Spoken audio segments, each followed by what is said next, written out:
야, 반갑습니다. 우리 옆에 있는 분들 같이 인사하겠습니다. 반갑습니다. 은혜 많이 받으시길 바랍니다. 또 이렇게 오랜만에 같이 대면하여서 예배를 드리니까 참 기분도 좋고 또 든든하고 또 충만하다는 느낌이 듭니다. 또 오늘 같은 날은 또 특별히 서약식이 있습니다. 또 하나님께서 우리에게 주시는 말씀 같이 잘 마음속에 새기고 또 하나님 앞에 믿음으로 순종하는 은혜 시간 되었으면 좋겠습니다. 우리가 보면 역사 속에서 보면 중요한 사건들이 있습니다. 여러 가지 사건들, 큰 사건들, 크건 작건 간에 중요한 사건들을 통하여서 그 사건이 분기점을 만듭니다. 그래서 그 사건의 전과 후가 완전히 달라지는 것들을 역사 속에서 볼 수 있습니다. 그래서 지금까지 쭉 역사가 진행되었는데 여러 가지 사건들 때문에 지금까지 이 세상이 굴러왔던 것이죠. 여러분, 이 전체 세계를 크게 이제 나누는 사건이 있습니다. 그게 바로 이제 BC와 AD로 이 세상이 나뉘어지죠. 그래서 이 BC와 AD를 나누는 큰 사건이 뭐냐면 예수님의 탄생을 기점으로 이 세상이 BC, Before Christ와 AD로 예수님 태어나신 후로 이렇게 나뉘고 있습니다. 마찬가지로 여러 가지 사건들이 이렇게 큰 분기점들을 만드는데 뭐 이게 교회사를 통해서 보게 되어지면 카톨릭이 지배하고 있던 그 세상 가운데 루터라고 하는 사람이 95개조 반박문을 이제 그 로마 그 교황을 상대로 걸게 됩니다. 그것이 도화선이 돼서 종교개혁이 일어나게 되어지고요. 그 사건이 큰 분기점을 맞게 됩니다. 그래서 카톨릭과 지금 개신교가 나뉘어지게 되어지는 BC와 AD가 또 나뉘어지게 되어지는 그런 사건이 일어나게 됩니다. 지금도 보게 되어지면 어떤 사건이 있습니까? 코로나19라고 하는 어떤 큰 사건이 지금 전 세계적으로 팬데믹이라고 얘기하는 그 사건 때문에 새로운 또 시대를 맞이하게 됩니다. 여러분 다 마스크를 쓰고 계시고 나갔을 때도 마스크를 쓰지 않은 사람이 없지요. 그럴 정도로 큰 이제 시대 변환이 온 거예요. 뉴 노멀이라고 하는 그런 새로운 시대, 또 새로운 역사를 지금 우리는 쓰고 있는 것이지요. 그렇기 때문에 어떤 중요한 사건들, 그게 나쁘던 좋던 간에 분기점을 만든다라는 것이죠. 국가가 어떤 그 분기점을 맞을 수도 있고 또 한 개인에게 있어서 분기점이 되는 사건이 있을 수 있습니다. 여러분 인생 가운데 큰 분기점이라고 얘기하면 여러분 터닝 포인트가 되는 거죠. 여러분의 삶이 확 바뀌었던 어떤 사건들이 있습니까? 저와 같은 경우에는 뭐 신학교를 간다거나 뭐 또 교회를 개척하게 되는 경우라든지 제 인생에 있어서는 그렇게 변환점들이 있어 왔던 것이죠. 개인의 인생 역사에서도 그렇게 있습니다. 그렇다면 우리 물된동산교회, 이 물된동산교회의 큰 분기점은 무엇일까라고 생각했을 때 물론 가장 먼저는 우리가 함께 개척을 해서 교회가 세워지는 그 6월 7일이 될 겁니다. 근데 더 큰 분기점은 제가 생각할 때 제가 한 교회 담임 목사로 판단하고 또 생각할 때는 이 정회원 제도를 통해서 우리 교회가 큰 분기점을 맞이하게 될 것입니다. 그래서 정회원이 세워지기 전과 그 후가 달라질 거라고 저는 믿고 있고 또 확신하고 있습니다. 오늘 말씀을 보더라도 보게 되시면 이제 오순절 성령 강림이라고 하는 굉장히 역사적인 사건이 있습니다. 그래서 이 예수 그리스도께서 승천하시고 그 오순절날 성령을 물처럼 부어주시는 이 오순절 성령 강림을 통하여 이 교회의 역사는 굉장히 크게 나뉩니다. 그래서 성령께서 오시기 전인 옛 시대는 완전히 가버리고 그 다음 성령이 오시는 이제는 성령의 시대로 이제는 전환되어지는 그런 분기점의 사건이 오늘 사도행전에 보면 등장하고 있는 것이지요. 그래서 여러분 보시면 예수님께서는 십자가에 달려서 돌아가십니다. 십자가에서 돌아가시고 그 다음에 사흘 만에 부활하세요. 부활하시는데 그게 언제 부활하시나요? 바로 우리가 절기 때 배웠던 것처럼 초실절 때 부활하십니다. 그래서 잠자는 자들의 첫 열매가 되셔서 부활을 하시죠. 부활하신 다음에 바로 승천하신 것이 아니라 며칠 동안 지상에서 사역을 하셨을까요? 네, 40일 동안 사역을 하셨어요. 어떤 사역을 하시냐면 제자들에게 자기의 몸을 보여주세요. 여러분 만약에 여러분이 예수님 같았으면 부활한 다음에 누굴 찾아갔을까요? 나를 죽였던 그놈들을 찾아가서 다리 몽둥이를 분질렀을 것 같은데, 예수님 부활하신 다음에 뭐 그런 사람들을 찾아간 게 아니라 제자들을 찾아가셔가지고 자기가 부활했다라는 것을 증명하십니다. 내가 부활했다라는 것을 증명하세요. 그래서 제자들과 함께 식사를 나누기도 하시고, 또 제자들에게 자기의 몸을 보이면서 정말로 죽음 가운데서 부활하신 것을 확실하게 많은 증거들로 보여주시는 일들을 합니다. 뿐만 아니라 40일 계시면서 하나님 나라의 일들을 계속적으로 말씀하세요. 오늘 제가 우리 읽진 않았지만 1장 3절에 보면 하나님 나라에 관한 일들을 계속적으로 말씀하세요. 그렇기 때문에 예수님의 중심 사상은 한마디로 하나님 나라예요.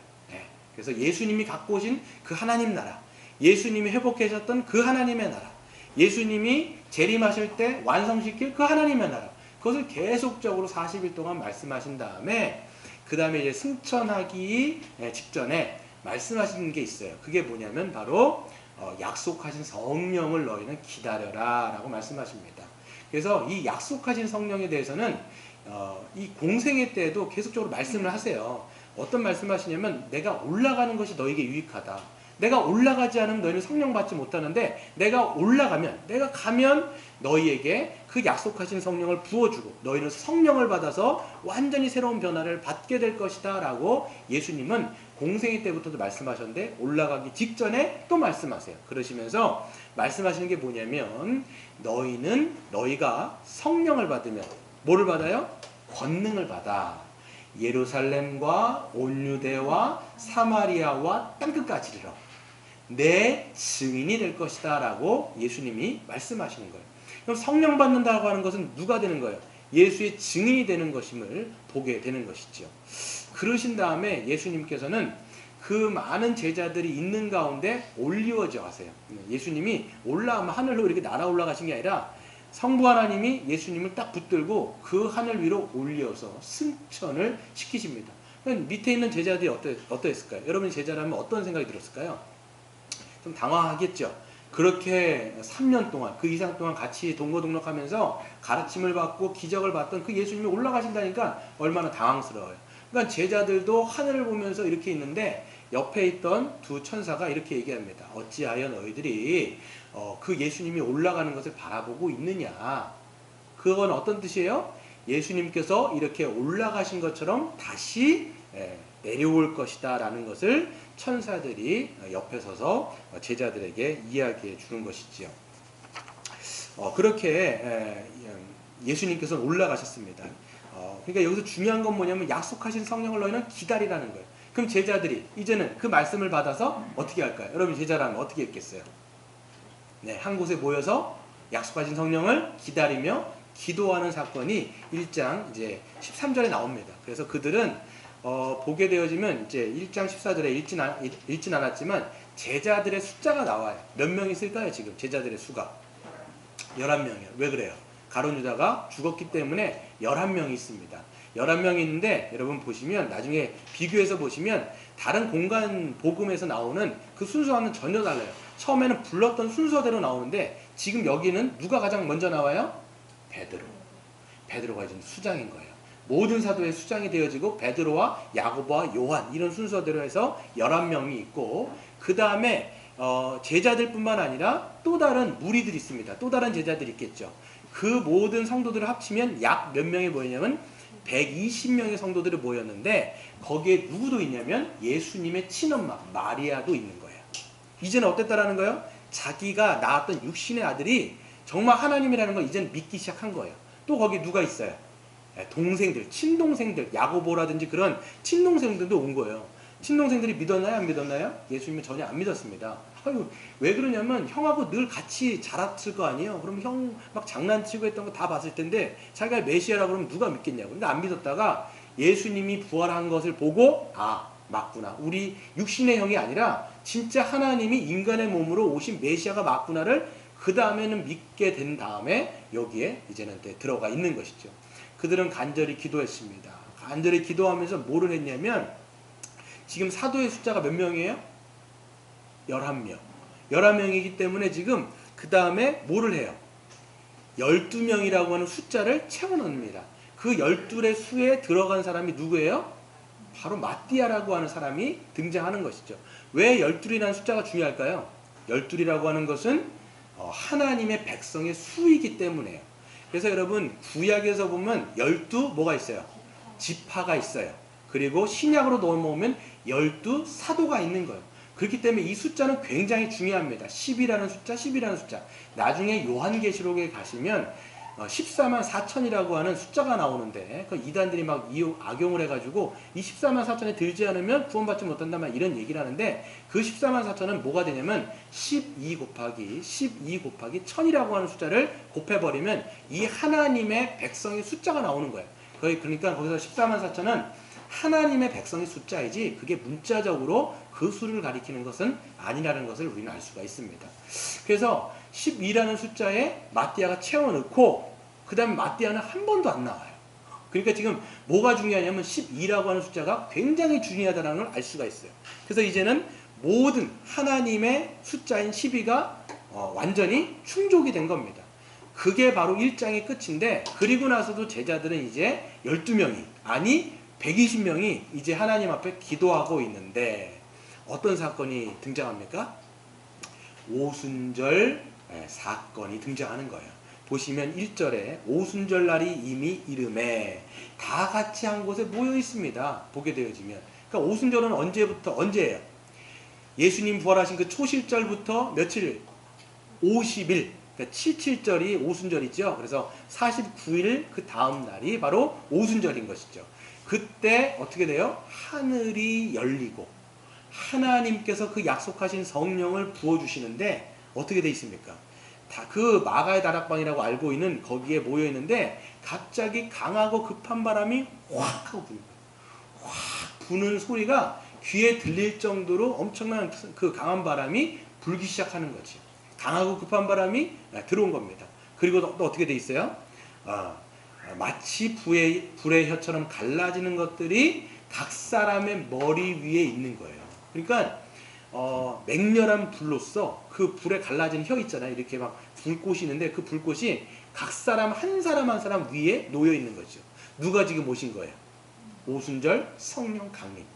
하나님의 영인 성령께서 예수 그리스도를 믿는 자들에게 임하여 주셔서 그들이 성령의 충만함을 받게 됩니다. 그래서 4절에 보시면 그들이 다 성령의 충만함을 받고 성령이 말하게 하심을 따라 다른 나라의 언어들로 말하기 시작한다라고 이야기를 하고 있어요. 그러니까 강권적으로 성령께서 오셔서 그들을 완전히 휘감으시고 그들을 충만하게 하신 다음에 하나님이 말하게 하심을 따라서 그들은 다른 나라의 언어들로 방언을 하기 시작하는 겁니다. 참 이 사건을 보면 놀라운 사건이 그들이 눈에 보이게끔 그리고 귀에 들리게끔 성령께서 임하신 거예요. 얼마나 놀라운 사건입니까? 이거는 아마 교회 역사 가운데 한 번 있을까 말까. 물론 성령 충만함이 있는 것은 매 역사 가운데 있겠지만 이렇게 오순절 역사 가운데 이렇게 하나님이 시대를 가르는 사건은 이거 딱 한 번이에요. 더 이상 없습니다. 네. 그렇죠. 이렇게 여러분 하나님은요 종종 강한 바람이라든지 또 맹렬한 불로써 하나님의 임재를 하나님의 영을 부어주시는 사건들을 우리는 종종 구약에서도 볼 수 있는데요. 열왕기 상을 보시면 어떤 사건이 나오냐면 북이스라엘의 악한 왕 하면 누가 생각나세요? 누가 생각나시죠? 북이스라엘의 악한 왕 바로 아합이라고 하는 왕이 있습니다.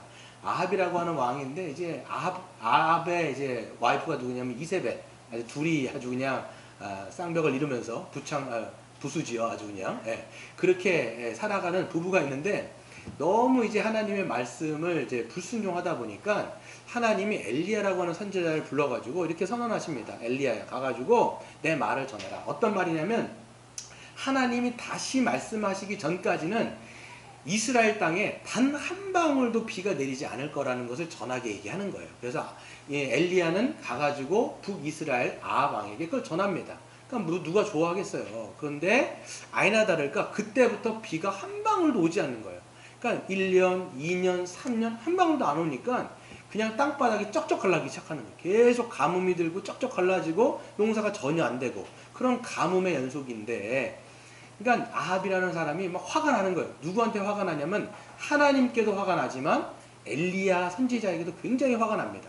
그런 순간에 하나님이 엘리야에게 뭐라고 얘기하냐면 너 가갖고 아합이라는 사람을 다시 만나라 얘기하니까 엘리야는 두려운 마음 가운데 하나님의 말씀을 가지고 이 아합이라고 하는 선지자를 만나라고 합니다. 만나라고 해서 뭘 전하게 되느냐라고 하면 엘리야가 아합에게 이야기합니다. 네가 데리고 있는 바알 선지자 450명 그리고 아세라 선지자 400명을 갈멜산으로 집합시키라는 거예요. 여러분 우리가 갈멜산 기도원 있잖아요. 그게 거기서 나온 거예요. 갈멜산에다가 다 집합하라는 거예요. 그러니까 이제 아합이 이제 그거를 가지고 선지자들을 다 모아가지고 갈멜산에 이제 진을 치게 됩니다. 그러니까 어떻게 되냐면 갈멜산에 누가 모이냐면 엘리야 선지자 혼자, 그 다음에 뭡니까 우상을 섬기는 바알과 아세라 선지자들이 850명이 있고, 그 다음 아합이 있고, 그 다음에 그 등 뒤에 이스라엘 백성들이 함께 모여 있는 거예요. 그랬을 때 이 엘리야가 하나 아주 멋진 제안을 하게 됩니다. 제안하기 전에 이렇게 백성들한테 묻지요. 너희들 언제까지 머뭇머뭇거릴래? 언제까지 머뭇머뭇거릴래? 하나님이 진짜 참된 신이면 하나님을 따르고 바알이 진짜 신이라고 생각하면 바알을 따라가라. 이렇게 엘리야 선지자가 백성들에게 얘기하는데 백성들이 그때 아무 말 안 해요. 아무 말 안 해요. 보면 하나님을 믿는다 그러면 하나님이 신입니다 이렇게 얘기할 텐데 아무 말 안 해요. 그들도 머뭇머뭇하고 있는 거예요. 여러분 삶 가운데 머뭇머뭇하시는 분이 있습니까? 여러분 삶 속에서 머뭇머뭇하지 마세요. 진짜 하나님이 진짜 예수 그리스도가 참된 하나님이라는 걸 믿는다면 하나님께 전적으로 우리의 인생을 드리는 것이고, 그렇지 않는 분들은 대부분 한 발 물러서서 제3자인 것처럼 머뭇머뭇해요. 여러분 신앙은 머뭇머뭇하는 게 아니에요. 자기를 드리든지 자기를 드리지 말든지 그냥 뜨뜻미지근한 신앙, 그걸 예수님 뭐라고 말씀하세요? 내가 토해내고 싶다 이렇게 말씀하잖아요. 여러분 머뭇머뭇하지 마시기를 바랍니다. 이렇게 말씀한 다음에 한 가지 제안을 딱 하는데 뭐라고 얘기하냐면 엘리야 선지자가 여기서 진짜 누가 신인지를 증명하자. 어떤 걸 제안하냐면 여기다가 나무를 벌려놓고 그 위에다가 번제물을 올려놓은 다음에 먼저 하늘에서 불을 내리는 신이 진짜 신이다라는 것을 증명하라는 거예요. 그때 어떻게 합니까? 누구부터 하냐면 이제 850명이 날뛰기 시작합니다. 그래서 거기다가 나무를 벌려놓고 그 다음에 번제물을 올려놓은 다음에 거기서 막 뛰기 시작해요. 막 노래를 부르고 뛰기 시작하면서 자기가 믿는 그 바알 신에게 비를 내려달라고 얘기하는 거예요. 바알은 실제적으로 비의 신이거든요. 막 비를 내려달라는데 안 내려오는 거예요. 그러니까 그때부터 엘리야가 놀리기 시작하는 거예요. 야, 니네 신은 뭐 묵상하고 있냐? 어디 자빠져 자고 있냐? 야, 만약에 자빠져 자고 있으면 깨워야 되지 않냐? 막 이렇게 얘기하면서 엘리야가 막 그들을 놀리는 거예요. 그러니까 이 사람들이 어떻게 했냐면 이 선지자들이 열이 받은 거예요. 열이 받으니까 자기네 규례대로, 그러니까 그들이 믿는 신의 규례대로 창과 칼을 가지고 자기의 몸을 긋기 시작합니다. 그래서 이 살에다가 생채기를 내고 그어가지고 피를 막 짜는 거예요. 피를 막 흘려가지고 피를 흘리면 신이 흥분한다고 생각하는 거예요. 그러면 그때 비를 낸다라고 이런 신관을 갖고 있기 때문에 막 피를 내기 시작하는 거예요. 근데도 비가 내려 안 내려요. 피가 안 내려오는 거예요. 그러니까 막 생쇼를 하다가 안 되니까 그러면 이제는 내가 하겠다라고 하면서 엘리야가 이제 자기의 순서를 대갖고 이제 자기의 이제 사역을 하게 됐죠. 엘리야가 가장 먼저 하는 게 뭐냐면 하나님의 여호와의 무너진 담을 무너진 제단을 수축해요. 그게 뭘 얘기하냐면 하나님의 그 제단을 지금까지 손을 봤다라는 거 안 봤다라는 거예요. 관심이 없었다라는 거예요. 하나님이 제단이 무너져 있음에도 불구하고 모든 백성들이 그거는 I don't care. 나는 상관없어. 그러면서 전혀 하나님께 관심을 갖지 않았다는 게 거기에 쓰여 있는 거예요. 그러니까 먼저 무너진 제단을 수축합니다. 어떻게 하냐면 12지파를 상징하는 12돌을 딱 놓고 그것을 제단을 쌓아요. 제단을 딱 쌓은 다음에 그 위에다가 이제는 그 모든 장작불들을 올려놓습니다. 그 장작불을 올려놓고 그 위에다가 쪼갠 짐승을 올려놓는 것이죠. 거기서 끝나는 게 아니에요. 뭐를 하게 되냐면 또랑을 파라고 얘기해요. 또랑이 뭐냐면 물이 흐르는 거잖아요. 또랑을 아주 넓게 그 제단 옆에다가 크게 파는 거예요. 쫙 파는 거죠. 물이 흐를 정도로. 그 다음에 이제 뭐를 시키냐면 뭘 하냐면 4개의 큰 통 있잖아요. 큰 통에다가 물을 가득 부은 다음에 그거를 갖다 번제선도부터 또랑에다까지 계속 부으라는 거예요. 몇 번이요? 3번이나. 계속 부어라, 또 부어라, 또 부어라. 계속 하니까 어느 정도가 되냐면 번제단에서부터 또랑이에 물이 가득 찰 정도로 이제 물이 흥건하게 되는 거죠. 지금 불이 붙을 상황이에요? 붙지 못할 상황이에요? 붙지 않을 상황. 불가능한 상황으로 만든 다음에 비로소 엘리야가 하나님 앞에 기도하기 시작합니다. 뭐라고 기도하냐면 아브라함의 하나님, 이삭의 하나님, 야곱의 하나님, 우리 조상의 언약의 하나님, 하나님이 참된 하나님이심을 하나님 드러내 보여주시옵소서. 그 기도를 하는 순간 어떻게 되냐면 하늘이 열리고 그 하늘로부터 그 불덩이가 하나 확 떨어지는데 어느 정도로 맹렬한 불이 떨어지냐면 그 제단에 그 번제물을 태울 뿐만 아니라 도랑에 있는 물까지도 다 핥았다라고 성경에 쓰일 정도로 완전하게 소각을 시켜버리는 거예요. 그때 어떻게 됩니까? 사람들은 알게 되는 거죠. 아, 하나님이 여호와가 진짜 하나님이시구나, 진짜 신이구나 라는 것을 그때 알게 되는 겁니다. 여러분, 성령의 불도 마찬가지예요. 오순절 성령 강림을 통해서 사람들은 무엇을 알게 됐냐면 예수 그리스도, 우리를 위해서 십자가에 죽으시고 부활하신 그 예수 그리스도께서 참된 하나님의 아들이시구나, 그분이 진짜 하나님이시구나 라는 것을 그들은 성령의 불을 받고 완전히 깨닫게 되어지는 놀라운 사건을 겪게 되는 것입니다. 여러분, 우리도 마찬가지입니다. 여러분, 우리가 정혜원 서약을 이제 한다고 이제 공부를 여러분 많이 했을 거예요. 뭐 많이 했다라고 하긴 좀 그렇지만 그래도 1년 남짓하게 우리가 오랜 시간 동안 공부들을 했습니다. 뭘 공부했습니까? 이제 복음의 기초도 공부하고 그 다음에 뭐 교회론도 우리가 공부했어요.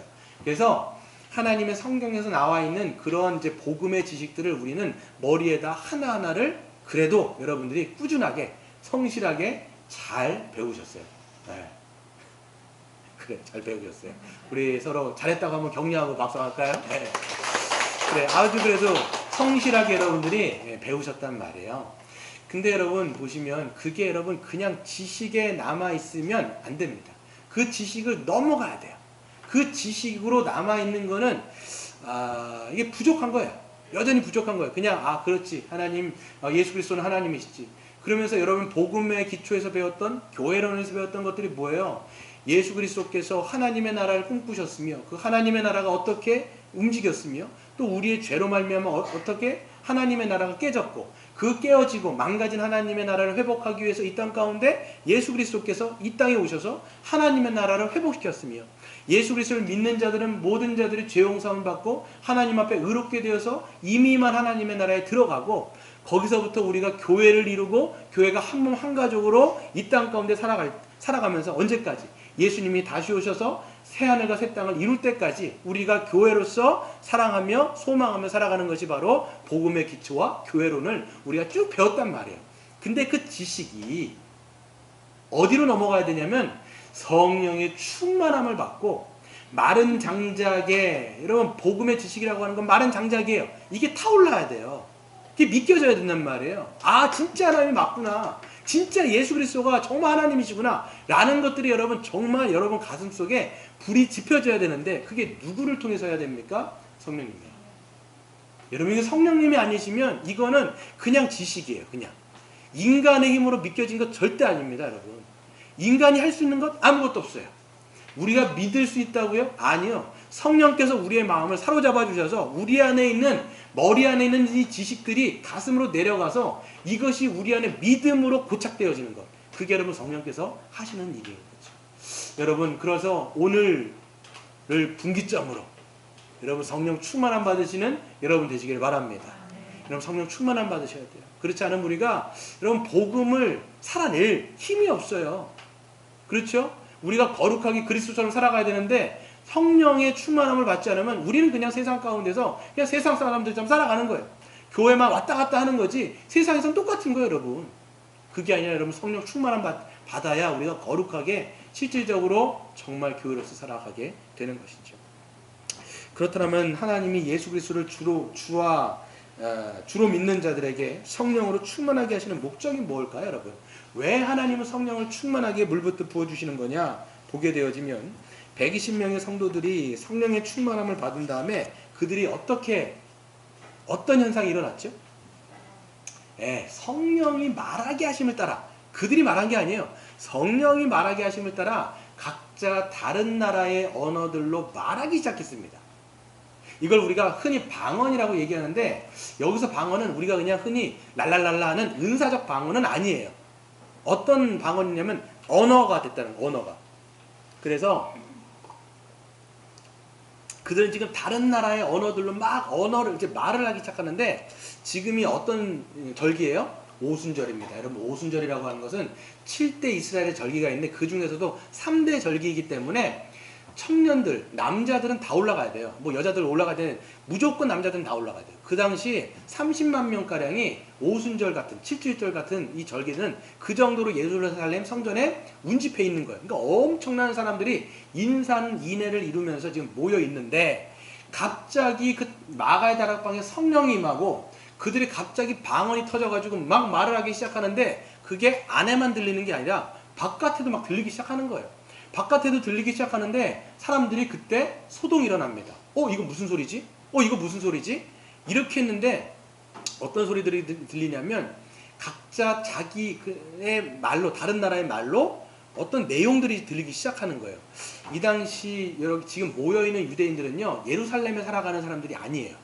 지금 디아스포라라고 해가지고, 디아스포라는 뭐냐면 전혀 다른 곳에서 태어난 유대인들, 그래서 다른 나라 해외에서 태어나서 해외에서 자랐던 그런 유대인들, 그러니까 그 말이 히브리 말을 쓰는 게 아니에요.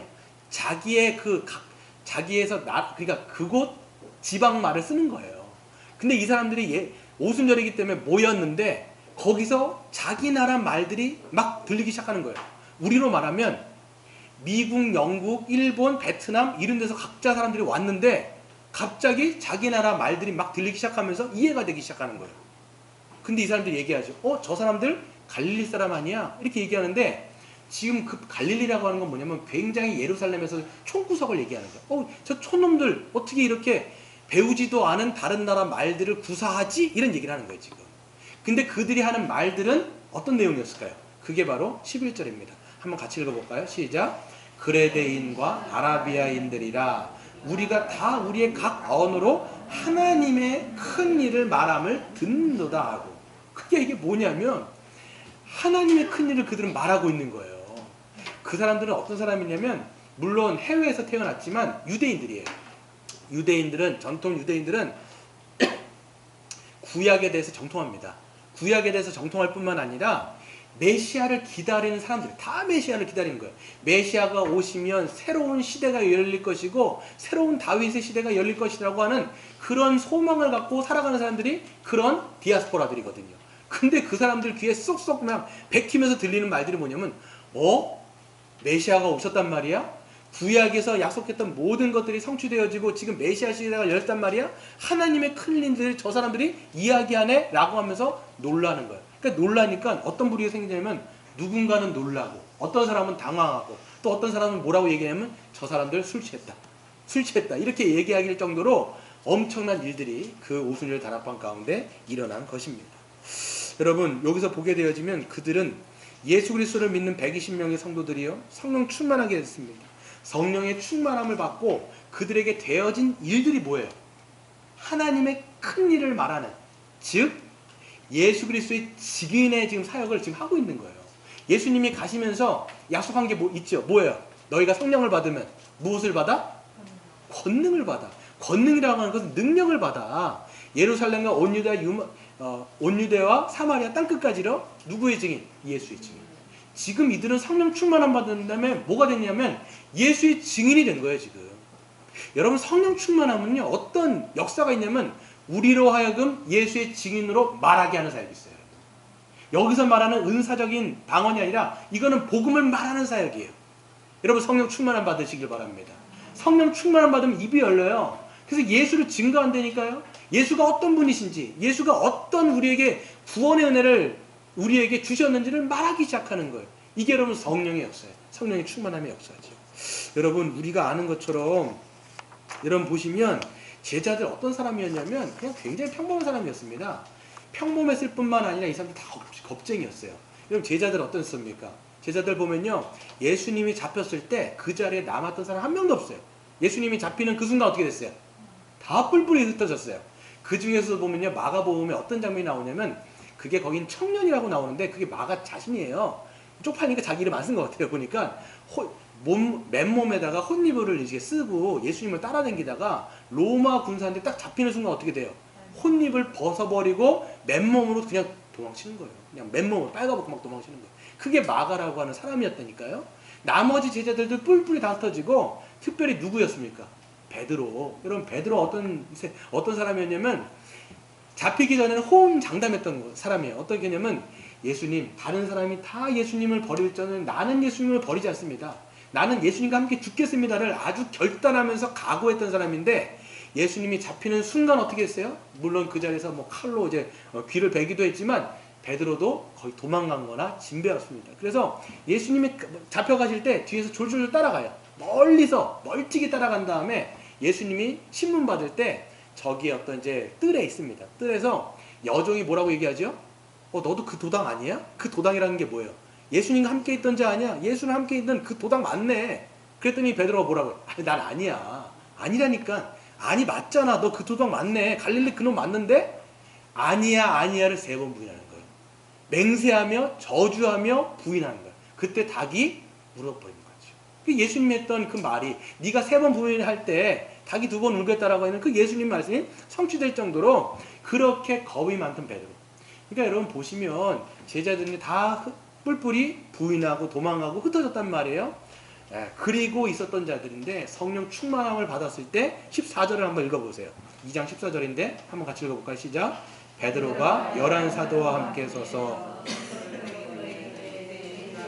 예루살렘에 사는 모든 사람들아, 이 일로 너희를 알게 할 것은 이것이니 내 말에 귀를 기울이라. 이렇게 얘기하는 거예요. 베드로가 딱 쓴 다음에, 그리고 옆에 11명의 사도들도 딱 서 있는 거예요. 그리고 난 다음에 일어서서 수많은 그 디아스포라 유대인들을 향해서 설교를 시작하기 시작합니다. 나중에 여러분 이 사도행전 2장의 설교는 굉장히 중요한 설교인데요. 베드로 굉장히 범인이었던 사람이잖아요. 평범했던 사람인데 그가 설교하는 내용을 보면요, 전혀 범인이 아니에요. 굉장히 지혜롭습니다. 구약에 있는 요엘서, 또 구약에 있는 시편, 이걸 다 인용하면서 그 구약에서 예언했던 모든 것이 그리스도로 말미암아 성취됐다라는 것을 그리스도 중심적인 설교를 딱 하는 거예요. 지금 우리로 말하면, 지금 설교에서 말하면 그리스도 중심적인 구속사적인 설교를 막 베드로가, 그 범인이었던 사람이 지혜로워져가지고 막 설교를 하기 시작합니다. 그리고 난 다음에 담대해졌어요. 그렇게 숨었던 베드로가 담대하게 서가지고 맨 마지막에 설교의 결론이 뭐냐면, 너희가 그렇게 온 이스라엘 백성들은 알지니 너희가 십자가에 못 박은 그 예수를 하나님이 주와 그리스도가 되게 하셨도다. 딱 이러면서 결론을 탁 마무리하는 거예요. 베드로가 얼마나 담대해졌습니까? 얼마나 여러분 용감해졌냐라는 거예요. 그렇게 여러분 성령의 충만함을 받는 자는요, 입이 열리고 복음을 증언하는 자가 되는 거죠. 여러분, 증인이 누굴까요? 증인이 누굴까요? 누가 증인할 수 있어요? 예, 목격한 사람이에요. 우리가 증인, 위트니스라고 얘기하면 본 사람이에요. 두 눈으로 봤기 때문에, 두 귀로 들었기 때문에 그것을 사실 그대로를 말할 수 있는 사람이 증인, 목격자란 말이에요. 예전에 그 삼풍백화점이 무너졌을 때 여러분 기억나세요? 보면 막 취재진이 엄청 몰려왔는데, 취재 중에 이제 기자가 누군가에게 탁 인터뷰를 딱 하는데, 그 사람이 있었던 일들에 대해서 쫙 설명을 하는데 그림을 그리듯이 막 설명하는 장면이 있었어요. 그래서 언제 뭐가 무너지고 그때 탁 사람들이 어떻게 했는데 막 무너졌더라, 이걸 막 설명을 하는 거예요. 이 사람이 어떻게 그렇게 사실적으로 얘기할 수 있을까요? 봤으니까. 봤기 때문에 증언하는 거거든요. 사도들 마찬가지예요. 예수님과 함께 살면서 예수님의 모든 가르침과 모든 행적들을 받고, 예수님이 죽으신 것도 받고, 예수님이 부활하신 모든 것을 다 목격했기 때문에 사람들에게 그것을 있는 사실 그대로를 말할 수가 있는 거예요.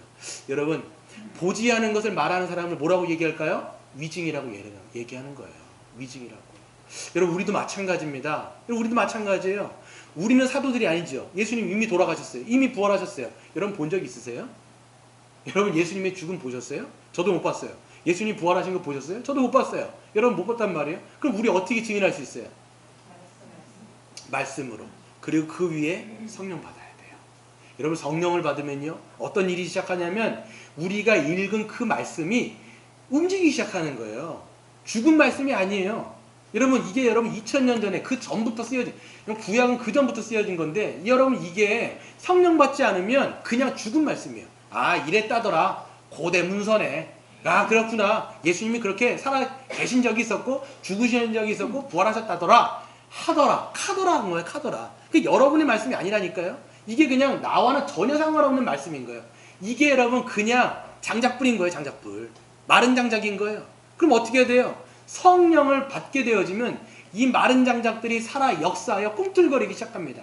그러면 여러분 그거는 우리에게 어떤 역사가 일어나냐면 이것이 마치 살아 움직이는 것처럼 우리가 예수님의 죽음과 부활을 보진 않았지만 그 성경을 통해서 그분의 죽으심과 부활이 정말 살아 생생하게 우리의 것으로 이제는 믿겨지기 시작하는 거예요.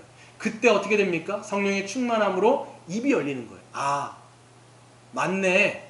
그분이 하나님이신 맞네. 그분으로 말미암아 우리가 죄 용서함 받는 게 맞네. 그분으로 말미암아 내가 하나님 나라에 들어가기 합당한 의로운 자가 맞네. 정말 감사하다. 나에게 영생이 주어졌구나. 그리스도 말미암아 하나님 나라가 열렸구나. 그것을 내가 누리는 자가 되었구나. 라는 것들을 진짜 여러분들이 믿게 되어지면 그때부터 어떻게 됩니까? 말하지 않을 수가 없는 거예요. 성령 충만함 받으시길 바랍니다. 여러분 우리는요 이제 정연이 세워질 텐데 여러분 목격자가 되셔야 돼요. 여러분 이제 우리가 보지 못하고 여러분 정말 믿지 않는데 말하면요 이건 위증이죠. 위증인 사람이 아니라 우리는 진짜 예수님을 보고 들은 자, 즉 말씀을 통해서 그게 정말 믿겨지는 자, 그게 여러분 정의원이고 양육회원이고 교회인 거예요. 교회. 그런 여러분 되시기를 바랍니다. 마지막으로 한 가지 말씀드리고 좀 마칠 텐데요. 성령께서는요, 하나님께서 성령을 우리에게 물처럼 부어주시는데 성령 충만하게 하시는 이유가 있어요. 또 우리로 하여금 복음의 증인으로 말하게 할 뿐만 아니라 복음의 증인은 말만 하는 자가 아니라 뭐 해야 돼요? 사는 자예요. 예수를 말하고 예수처럼 사는 자가 복음의 증인입니다, 여러분. 그러니까 우리는 말로 삶으로 그리스도를 증거하는 사람들이라는 거예요. 그게 여러분 교회예요. 그게 교회. 그래서 보시면 베드로가 맨 마지막 그 결론이 뭐냐면 너희가 죽였다 이렇게 얘기한 거예요. 하나님이 그리스도를 세웠는데 하나님이 메시아로 보냈는데 너희가 죽였다. 듣는 사람들 마음이 어땠을까요? 큰 죄책감, 큰 마음의 찔림이 이때부터 시작하는 거예요. 그러면서 그들이 얘기한 게 뭐냐면 우리가 어찌할꼬 우리에게 복음을 제시해달라고 얘기하는 거예요. 우리에게 살 길을 얘기해달라는 거예요. 여러분 하나님이 보내신 자를 여러분의 손으로 죽였다고 생각해 보세요. 그러면 얼마나 큰 죄책감이 있겠습니까? 그런 이제 그들에게 베드로가 뭐라고 얘기냐면 너희가 회개하고 예수 그리스도의 이름으로 너희가 죄사함을 받는 세례를 받아라 라고 하는 그런 복음의 문을 확 열어주는 거예요. 죄책감에 쌓였다가 그 영생의 길이 열리니까 그때부터 그들이 어떻게 합니까? 너도 나도 예수를 믿는다라고 얘기했고 그날 예수의 이름으로 죄사함을 받는 그 회개세를 받은 사람의 숫자가 몇 명이었어요? 3,000명이나 됐다는 거예요. 이때 여러분 초대교회가 태동을 한 거예요. 초대교회가 태동을 하고 이 초대교회가 이제 역사 속에서 움직이기 시작하는 것이죠. 근데 여러분 초대교회가 성령의 충만함을 받은 다음에 되어졌던 모습이 뭐예요? 여러분 우리가 교회론 시간에 많이 배웠죠? 뭐였습니까? 2장 42절에 뭐라고 돼 있어요? 그들이 사도들의 가르침을 받기를 힘썼고 여러분 성령 충만함 받잖아요? 갈급한 거예요. 의에 줄이고 목마르면서 하나님이 누구시냐? 예수님이 누구시냐? 나를 구원하신 예수님이 누구신지를 당연히 목말랄 수밖에 없어요. 여러분 성령 충만한 자의 모습입니다. 가르침을 받기에 힘쓰는 거예요. 성경을 보기를 힘쓰는 거예요. 역사 속에서 여러분 교회가 부흥할 때마다 여러분 어떤 일들이 있어나냐면 사람들이 성경에 그렇게 관심을 갖습니다. 그렇게 성경을 보지 않다가 역사 속에서 성령이 부어지면서 교회가 부흥했었을 시대 보면 그때부터 성경을 막 읽기 시작하는 거예요. 왜? 나를 구원한 예수가 누군지를 좀 알기를 원하는 거예요. 이게 여러분 의에 줄이고 목마른 심령이거든요. 그리고 또 뭐가 있습니까? 교제하기 힘썼습니다. 이제는 서로만 교제하는 거예요. 서로 이 사람이 내 지체란 말이야. 내 가족이란 말이야. 내 영적인 가족이란 말이야. 그러면서 교제가 일어나기 시작하는 것이죠. 또 뭐 하기 시작합니까? 떡을 떼기 힘쓰는 거예요. 떡을 떼기 힘쓰는 게 뭐예요? 성찬이죠. 제가 말씀드렸죠, 성찬. 오늘 이제 아주 오래간만에 또 어떻게 보면 정예언을 세우고 첫 번째 성찬이 있는데, 성찬이라고 하는 것은 함께 예수 그리스도의 살과 피를 먹고 마심을 통해서 우리가 한 공동체라는 것을 증명하는 시간이에요. 아, 우리가 한 공동체구나, 한 몸이구나, 그리스도 안에서 우리가 하나이구나, 이거를 함께 우리가 눈으로 보고 우리가 이것을 경험하는 시간이 성찬인 것이죠. 또 뭐에 힘썼습니까? 오로지 기도하기 힘썼다. 여러분, 성령 충만한 공동체는 어떤 공동체냐? 기도하고 싶어요. 하나님 앞에 갈급하기 때문에 우리의 뜻을 하는 게 아니라 하나님의 뜻을 우리에게 알려주십시오. 하나님, 내가 순종하기를 원합니다. 주님, 우리를 사용하여 주십시오. 이렇게 해서 성령 충만한 공동체는 기도가 끊이지 않는 공동체가 되는 것이죠. 뿐만 아니라 그 밑에 보면 뭐라고 돼 있어요? 유무상통하죠. 가진 자들은 없는 자를 위하여 자기 것을 내어놓고, 그렇게 하면서 자기가 가진 것을 억지로 내놓는 게 아니에요. 뭐 사도 베드로가 막 내놔라, 강권적으로 얘기한 게 아니라 자원적으로, 자발적으로 내 가족, 내 지체들을 돕기 위해서 자원하는 마음으로 유무상통했던 모습들을 보게 되는 것이죠. 여러분, 우리도 마찬가지예요. 성령 충만하게 되어지면 여러분, 이런 모습들이 드러나기 시작합니다. 제가 분기점이라고 말씀드렸는데, 이젠 정연을 시작하게 되어지면 몰라요, 마음들이 다 다를 수도 있어요. 어떤 사람들은 이 정연에 대해서 정말 갈급한 마음으로 있는 사람도 있고 아닌 사람도 분명히 있을 것 같아요. 하지만 우리가 한 마음 한 뜻으로 우리가 이제 세워지게 되어지면 하나님의 성령의 역사들을 이제부터 경험하기 시작하게 될 겁니다. 여러분, 제가 예전에 온누리교회라고 하는 교회의 영상을 제가 본 적이 있어요. 온누리교회가 그 영상을 탁 지나가는데 그 영상 가운데 뭐가 보이냐면, 그냥 영상을 봤는데 그냥 충만함이 느껴져요. 그 온누리교회의 그 라운지에 사람들이 335 모여가지고 이런 책상에 335 모여 있는 거예요. 가득 메웠어요. 335 모여가고 뭐 하냐면 큐티를 하는 거예요. 누가 시켜서 했겠습니까? 자기들이 하는 거예요. 큐티가 이제 어디서부터 시작되냐면 온누리교회 하영정 목사님이 이 한국교회에다가 보편화시킨 거거든요. 그러면서 이 온누리교회가 굉장히 이제 부흥하면서 말씀으로 부흥하는 건데, 그 모습을 보니까 거기에서 사람들이 말씀을 가지고 막 교제하는 그림인데, 뭐라고 하는지 모르겠죠. 근데 그 영상 자체가 딱 보는 순간 충만하다. 야, 성령이 이렇게 충만하구나, 이런 생각이 드는 거예요. 여러분, 뭐 영상에서는 나오진 않았지만 그 사람들이 그냥 말씀으로 교제하는 것으로 끝났을까요? 거기서 삶도 나누고 기도 제목도 나누는 거죠. 삶도 나누고 기도 제목도 나누면 어떻게 돼요? 어떤 일이 벌어질까요? 서로 친밀해지는 거예요. 막 친해지십시오, 이게 아니라 그냥 안에서 친밀해지고, 친해지니까 어떻게 돼요? 또 자기의 기도 제목 나누고, 기도 제목을 나누니까 어떻게 돼요? 그 사람을 위해서 기도하게 되어지고, 기도 제목을 알면 어떻게 돼요? 도와야 될 부분들을 알게 되겠죠. 아, 저 지체에 대해서 그런 지금 어려운 일들이 있는데 내가 좀 도와줘야 되겠다, 그런 마음도 들겠죠. 그러면서 어떤 생각이 들까요? 또 주일날이 끝나갑니다. 주일날이 막 끝나가면 사람들이 어떤 마음을 갖게 되냐면 헤어지기 싫은 거예요. 헤어지기 싫은 거예요. 헤어지기 싫은 마음에 헤어지지만, 여러분 보면 정말 성령 충만한 공동체를 보면 주일날 헤어지기 싫어해요. 진짜로 보면요, 그냥 가라고 해도 안 가요. 모여 있어가지고 같이 말씀 나누고 기도하고 그냥 성도 간의 교제가 좋은 거예요. 여러분 어떤가요? 빨리 헤어졌으면 좋겠나요? 그러지 마시길 바랍니다. 아무튼 여러분, 뭐 모이십시오, 말씀 보십시오, 뭐 기도할, 이런 말을 사실 할 필요가 없어요. 성령 충만한 공동체는 그냥 그게 자연스러운 거예요. 그게 너무 좋은 거예요. 그러면서 이제는 세상 밖으로 흩어졌죠. 세상 밖으로 흩어졌을 때 뭐 하고 있을까요? 자기가 들었던 그 말씀, 함께 우리가 나눴던 그 말씀을 가지고 순종하는 거예요. 또 순종했을 때 다음 주일날 모였을 때 자기가 간증할 것들이 있는 거죠. 나 이랬을 때 하나님께서 은혜 베풀어 주시더라. 내가 이렇게 순종했는데 하나님께서 이런 축복을 주시더라. 이런 간증을 갖고 오거나, 또 누군가는 실패했던 얘기들도 있겠죠. 나 이랬을 때, 이럴 때 넘어졌을 때. 그럴 때 우리가 어떻게 합니까? 또 같이 교제하면서 거기서 하나님 앞에 감사하고 기뻐하면서 서로 격려하고 위로하면서 뭐가 일어날까요? 중요한 변화가 일어나는 거예요. 여러분, 교회는 변화가 있어야 돼요. 이 변화는 인간의 힘으로 절대 안 변합니다, 여러분. 성령이 부어지게 되어지면 이 마른 장작 가운데, 이 복음의 지식 가운데 확 불이 타게 되어지면 그때부터 삶 속에서 변화가 막 일어나기 시작하는 거예요. 이 사람, 정말 그렇지 않았던 사람이 변하는 거예요. 정말 그렇지 않았다면 변하는 거예요. 오늘 여기 보세요. 저 사람들 막 소동하면서 저 사람 갈릴 사람도 아니었어? 근데 어떻게 이렇게 되지? 어떤 사람은 술 취했나? 이렇게까지 이야기하면서 너무 큰 변화들이 삶 속에서 일어나는 것이죠. 그럴 때 여러분, 세상은 교회에 주목하게 돼 있어요. 여러분 세상이 왜 자꾸만 이 교회를 향해서 욕을 하냐면 전혀 다르지 않다라는 거예요. 자기들과. 그런데 언제부터 주목하느냐? 복음을 말로만 하는 게 아니라 그 복음이 어떤 것인지를 삶으로 보여주면 사람들은 뭐라고 얘기하냐면 저 교회에 뭐 정말 있구나. 정말 하나님이란 분이 정말 살아계시는구나 라는 관심을 갖게 됩니다. 그래서 오늘 끝절 보세요. 2장 맨 마지막 절 보면 뭐라고 되어 있어요? 많은 사람들이 그들을 칭송해. 칭송. 믿지 않는 사람들이 칭송이 있는 거예요. 야, 교회가 저런 곳이란 말이야? 우리도 가보자. 하나님이 그 제자의 수를 어떻게 하세요? 더해주셨다. 이게 여러분 성령 충만한 공동체입니다. 저는 바라고 소망하는 것은 우리 교회 공동체가 이 정의원을 통해서 분기점이 일어날 겁니다. 그 전과 그 후가 나뉠 거예요.